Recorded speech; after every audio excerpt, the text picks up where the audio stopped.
This is Sports Weekend Update with Joe Harworth, Will O'Toole, and Dan Johnson.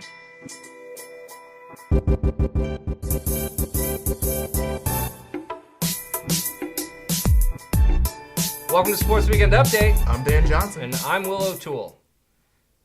Brooks Koepka has won the U.S. Open after starting off strong and finishing with the worst final round in the history of a major championship, earning him the nickname Stepdad. Get it? Mm-hmm. Get it? At the 2019 Preakness Stakes, racehorse Bodie Express shouted, "Not today, Satan," as he bucked his jockey off his back out of the gate and began to run the race. Fans and commentators alike were shocked to watch the horse run the entire race, staying with the pack and remaining competitive throughout. Jockeys everywhere were heard saying, "Toasty! They can do that?" Run, Bodie, run! It's official. Baseball is boring, especially in New York, and we aren't talking about the New York baseball Mets. New York radio host Mike Francesa was discussing the first-place Yankees on air when a caller went on a rant about how they should lower ticket prices and shorten the season because it's so boring. Ironically, Francesa fell asleep during the caller's riveting debate about something being too long. The only thing more boring about baseball is talking about how boring baseball is. DJ. Oh my God, I'm so sorry. Three-hit wonder Master P said that future star draft pick Zion Williamson will be bigger than Michael Jordan. Reporters responded by saying,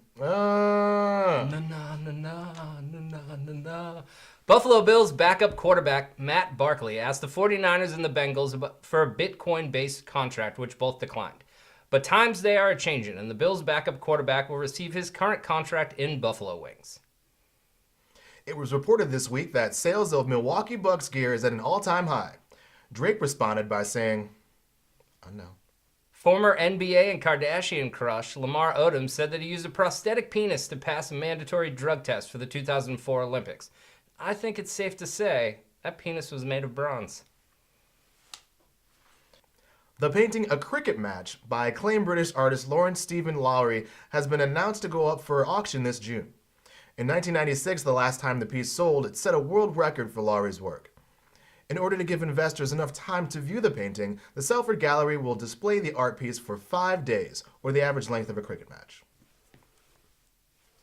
Next weekend is the Indy 500, and each lap is 2.5 miles long. Fun fact, if you lined up all the hot dogs, bratwursts sold on race day at the track, it would wrap around it 3 times.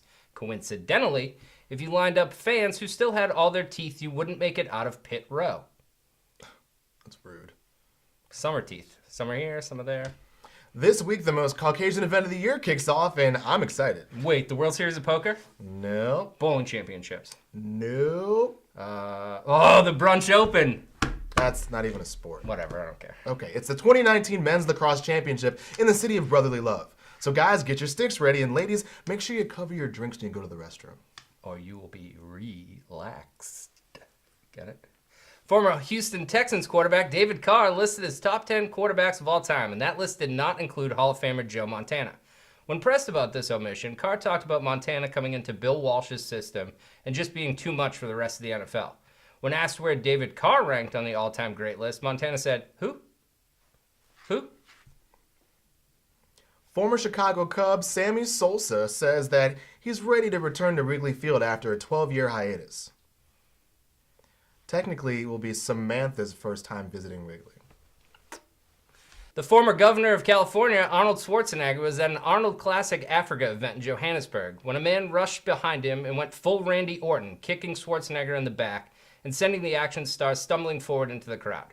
Afterwards, the man heard screaming, "Help me, I need a Lamborghini!" And follow this logic with me. Imagine drop-kicking your grandpa to get him to pay your student loans. "Pay my Sally Mae, Pop!" He doesn't do it. I know. Heavyweight boxer Deontay Wilder got an opportunity to tuck his friend Dominic Breazeale in for a primetime night on Saturday. The videos are everywhere, but Breazeale got knocked all the way out. Have you watched it? Yeah.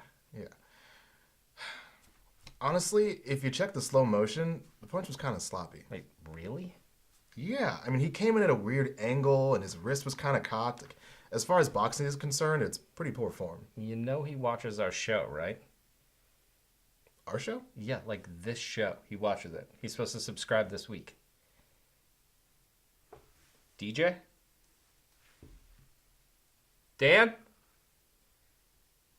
For Sports Weekend Update. And I'm Will O'Toole. Good night.